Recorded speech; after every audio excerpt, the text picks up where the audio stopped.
Hello বন্ধুরা, তোমরা সবাই কেমন আছো? আশা করি সবাই ভালো আছো। আমিও খুব ভালো আছি।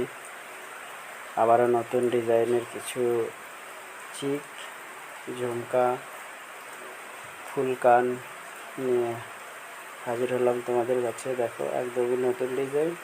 এগুলো এখনও ছেলা হয়নি, যদিও বা ছেলার পরে আবার নতুন লাগবে। পুঁথি টুথি গাঁথা হবে, পাথর লাগানো হবে।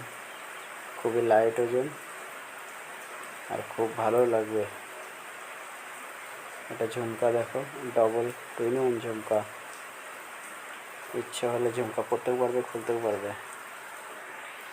এই দেখো কান, ফুল কান,